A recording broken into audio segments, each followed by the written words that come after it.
Mukunda jewellers మొట్టమొదటి factory outlet లో long హారాల పండుగ. ఈ ఆఫర్ నవంబర్ 8 నుండి 16 వరకు.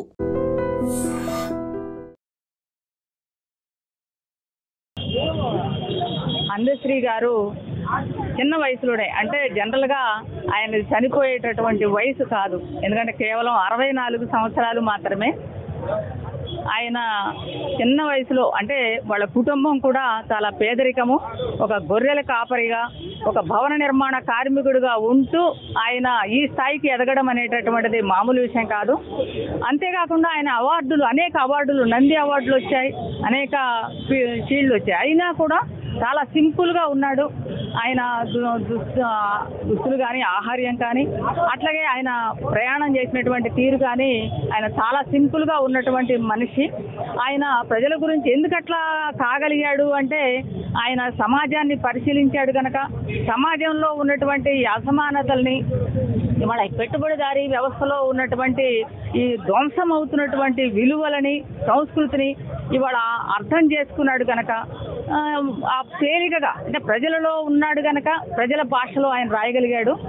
అందులో పేదరికం కుటుంబం నుండి వచ్చాడు కనుక సామాన్య ప్రజల భాషని ఆయన అలవాటుగా మార్చుకున్నాడు. సామాన్య ప్రజలకు అర్థమయ్యే రీతిలో ఆయన అనేక రచనలు చేశాడు. అంతేకాకుండా మా పెట్టుబడిదారీ సమాజంలో ధ్వంసమవుతున్నటువంటి విలువల గురించి రాస్తూ మాయమైపోతున్నాడమ్మా మనిషి, మాయమైపోతున్నాడమ్మా అంటూ ఒక పాట రాశాడు. అంతేకాకుండా తెలంగాణ ఉద్యమంలో కూడా ఆయన క్రియాశీలకంగా పాల్గొన్నాడు. ఆ తర్వాత అనేక పాటలు రాశాడు తెలంగాణ ఉద్యమం గురించి. అట్లాగే ఆ తర్వాత కూడా తెలంగాణ గురించి జై హే జై హే తెలంగాణ అనేటటువంటి పాటని రాశాడు. ఇట్లా ఆయన గురించి చెప్పుకోవాలంటే ఎన్నో విషయాలు చెప్పుకోవచ్చు. ఆయన ఎదగడానికి కారణం, ఆయన పెద్దగా చదువుకోలేదు, సామాన్య కుటుంబంలో పుట్టాడు, పేదరికంలో పుట్టాడు, సామాన్యుడిగా జీవించాడు. ఇట్లా ఉన్నాడు కనుకనే ఆయన అంతగా ఎదిగి అలాంటి రచనలు చేయగలిగాడు అనేటటువంటి మేము అనుకుంటా ఉన్నాం. ఇంత ప్రజల గురించి ఆలోచించినటువంటి మనిషి ఇవాళ ప్రజలకు దూరం కావడం అనేటటువంటిది ఒక బాధాకరమైనటువంటి విషయం. అందుకే సిపిఎంఎల్ మాస్ లైన్ తరఫున, మా పార్టీ తరఫున ఆయన మరణానికి మా ప్రగాఢ సంతాపాన్ని తెలియజేస్తున్నాం. ఆయనకి జోహార్లు తెలియజేస్తా ఉన్నాం. చదువు రాకపోయినా సృజనాత్మకత కలిగినటువంటి మన మాటలే పాటగా కోట్లాది మంది బడుగు బలహీన వర్గాల బతుకుల్ని ఆవిష్కరించిన మానవుడు.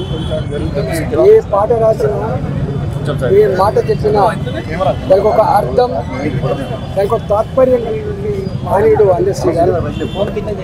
పేదరికాన్ని, దుఃఖాన్ని తనివి తీరా అనుభవించిన వ్యక్తి కాబట్టి పేదల దుఃఖమే ఇతివృత్తంగా, పేదల బతుకులే ఇతివృత్తంగా పాఠకమచ్చినటువంటి మహనీయుడు ఇవాళ అందశ్రీ గారు. వారు జయ జయ తెలంగాణ పాట, లేక అనేక మనిషి అన్నవాడు అనేటువంటి పాట, మాయమైపోతున్నాడమ్మా మనిషి అన్నవాడు అనేటువంటి పాట, ఇవాళ మనిషి ఉన్నంత వరకు ఉన్నటువంటి పాట. మానవ సంబంధాలు, మనుషుల మధ్య ఉన్నటువంటి ఆ సంబంధాలు చెడిపోతున్న ఈ సందర్భంలో చూస్తూ తట్టుకోలేక సమాజాన్ని తట్టులేపిన మాని తెలుగోళ్ళ ఎల్లమ్మే అనేటువంటి పాట ఆ జాతిని మొత్తం కలిగించింది.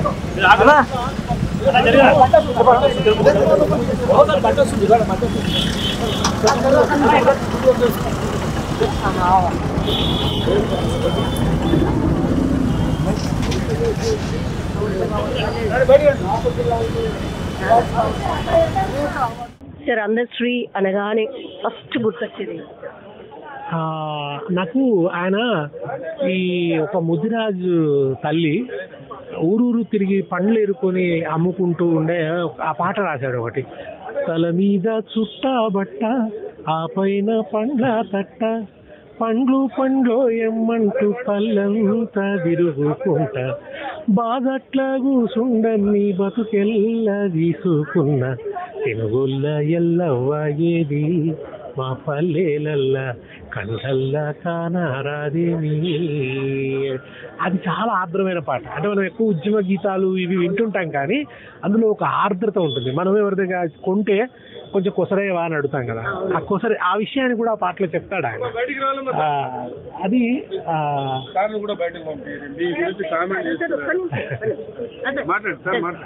అది అట్లా ఒక ఆ పాట చాలా అద్భుతంగా ఉంటుంది. ఆ తర్వాత ఆయన జానపద పాటలు రాస్తూ పరిచయం. ఎప్పుడు 99 హైదరాబాద్ సిద్దిపేటకు వచ్చే దారి మీద పాట రాశాడు.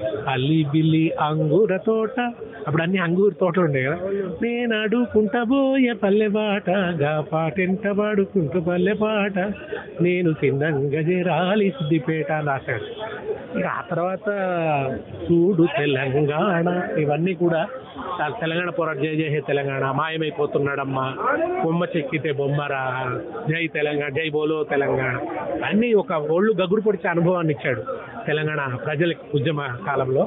ఆయన మరణించడం అనేది సాంస్కృతిక చైతన్యానికి ఒక విఘాతం. ఆయన పేరున ఒక జానపద అకాడమీని పెట్టి ఈ జానపద కళల పరిరక్షణ, సాహిత్య పరిరక్షణ ఇది జరగాలి. కూడలే ఎక్కడన్నా ఆయన విగ్రహం పెట్టాలి. మనతో పాటు పాశం యాదగిరి సార్ ఉన్నారు, ఒకసారి మాట్లాడే ప్రయత్నం చేద్దాం. సార్ అందశ్రీ అనగానే మన రాష్ట్ర గీతాన్ని రచయించిన రచయిత, అట్లాగే 64 సంవత్సరాలే సార్. అంటే ఎక్స్పెక్ట్ కూడా చేయలేదు కావచ్చు, తెల్లారు లేవగానే ఇట్లాంటి వార్త వింటామని ఎవరు కూడా అనుకోలేదు.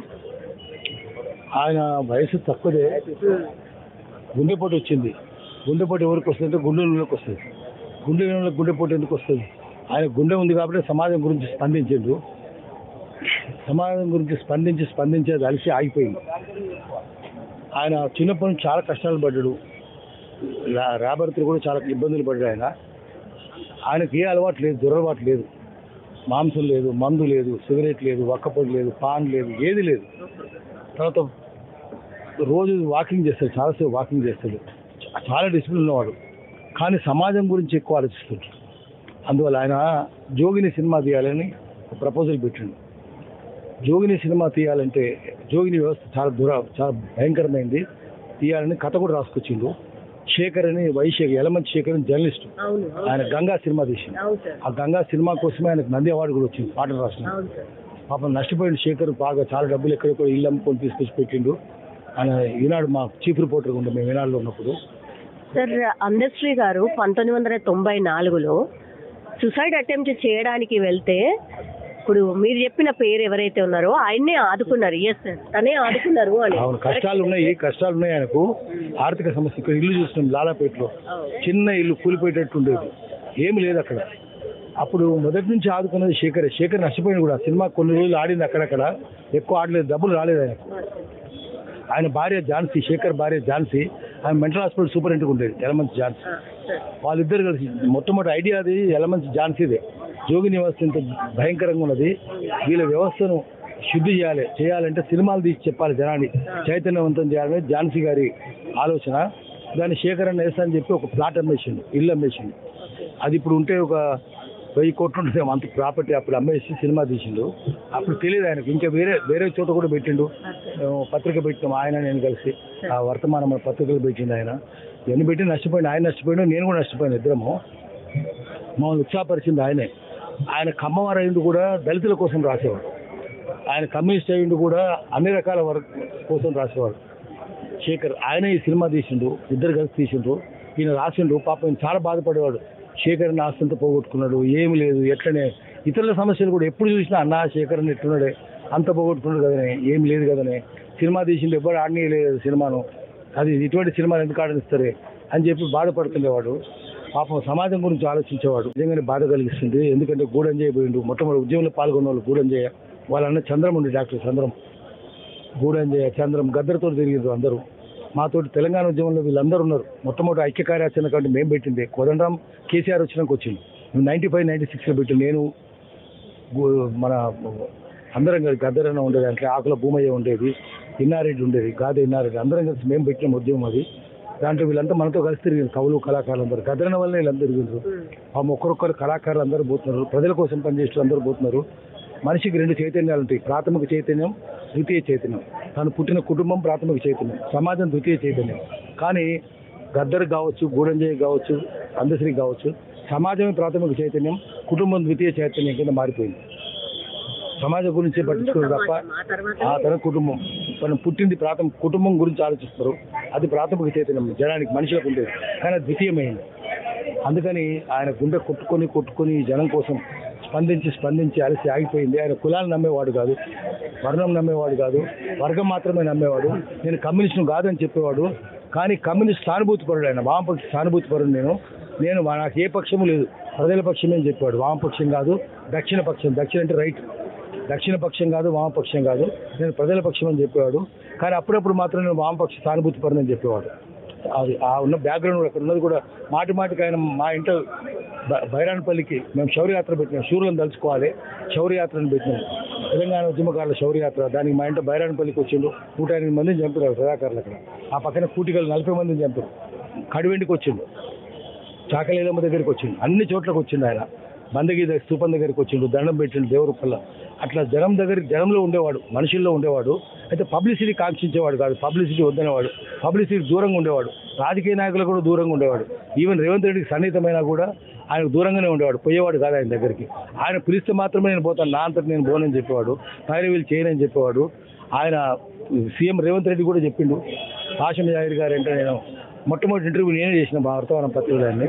అంటే నేను కాదు చేసింది, రాజన్న అని ఉంటాడు గణపురంలో, సాదం రాజన్న అని గణపూర్లో. ఆయన వీళ్ళ ఊరు పక్కనే కృష్ణారెడ్డిగూడెం. ఆయన ఇంటర్వ్యూ చేసిండు, మేము వర్తమానంలో వేసినాం, పబ్లిష్ చేసినాం.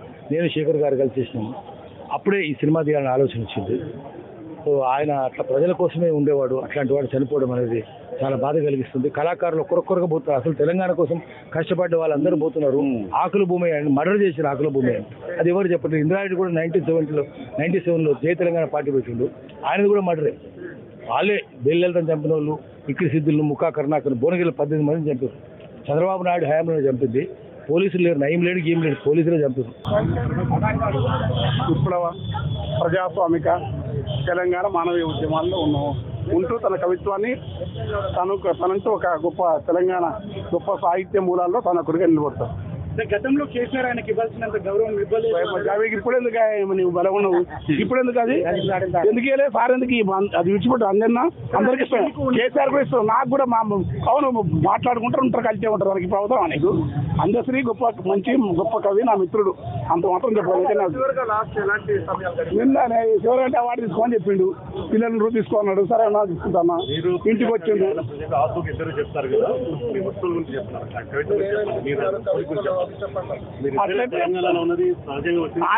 ఆయన మాటలు చెప్పండి, రికార్డెడ్ అది ఓపెన్ గా. అన్న నాతో పాటుగా రాసేది నీది తప్ప అనేది, నేను కూడా అంతే తప్ప ఎవరని నేను అనేది. ఎంత మాత్రం అది సత్యం. నీవు తప్ప నారాయణమూర్తి ముందు తెలిసేది ఒక్క వెంకన్ననే నాతో సమంగా రాసేదని అన్నాడు. నేను కూడా ఒక అంజననే నాతో సమంగా రాసేదని చెప్పేది. ఇవాళ ఆయన చనిపోయినాడు, భూమి మీద వెళ్ళిపోయాడు. మాకు ఆయనకు వ్యక్తిగత స్పర్ధకు కవిత్వానికి సంబంధించిన స్పర్ధలు కూడా లేవు. రాజకీయ అభిప్రాయాల దగ్గరే ఉంటుంది. మీరందరూ ఆ ప్రశ్న లేదు. నేను రాజకీయాలు నాకు ముఖ్యం కాదు, ఆయనకు కూడా ముఖ్యం కాదు. ఏదో మేము మా ప్రపంచంలో మేము ఉంటున్నాం. ఆయనకు మా పాటలు మాట్లాడుతాం.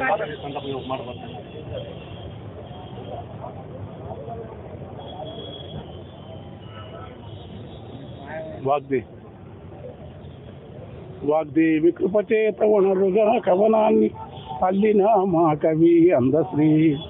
అక్షరంబు నీకు ఆవలున్నది గాని అమ్మ వాగ్దేవి నీ హృదయమందుండే. పాట నల్లిక నీకు నేర్పిన రేవర్తి, పాట నల్లిక నీకు నేర్పిన రేవర్తి. తెచ్చింది కదా నీకు ఆ గగనమూలే కీర్తి, పాట నల్లిన నీకు నేర్పిన రేవర్తి. తెచ్చగద నీకు గగనమంతటి కీర్తి. ఆవేశమున మాట అగ్ని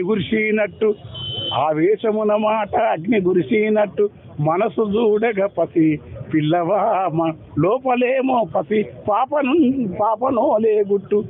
మునితత్వ భావాల మునితత్వ భావాల అలరించు తత్వాల అచల సాంఖ్యమున శ్రీరాము మాయోగి బిర్దురామారాజు వీరి తలువతో అక్షరాల దిద్దుకొని ఎలా మంచి శేఖరుని వెంటనే తిరిగాడి గంగ సినిమాతోడ నింగి కీర్తిని పొంది బతుకమ్మలో కలిసి దూరము కూడాడి పాటయ్యి ఆటయ్యి పరవశంబుగా ధూముదామున తిరిగి భూమిలో లావోలే ధూముదామున తిరిగి పాటయ్యి ప్రభవించినట్టి అందాశ్రీ వెళ్ళిపోయిన నాకు హృదయం ఉన్నవు అక్షరంబై నీవు అవనిలో బతికేవు అక్షరంబై చిర విషక్కాయము చేత అవనిలో నిలిసేవు అన్న అంధ్యశ్రీ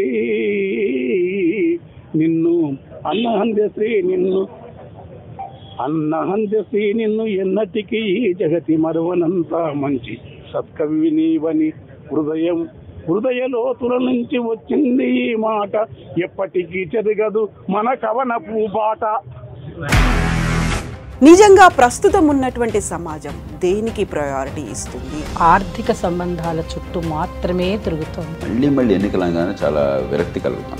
మంచి అనిపిస్తుంది కదా, లేడీస్ కూడా ఛాలెంజింగ్ జాబ్స్ చేసినప్పుడు చాలా బాగుంటది. ట్రాఫిక్ అసిస్టెంట్స్ గా నియమించిన ట్రాన్స్జెండర్స్ అందరితో సాల్యూట్ చేయించుకుంటున్నారు. ఫుడ్ డెలివరీ ఇవ్వటానికి వెళ్ళినటువంటి డెలివరీ బాయ్ అనిల్ పై కళ్ళ ముందు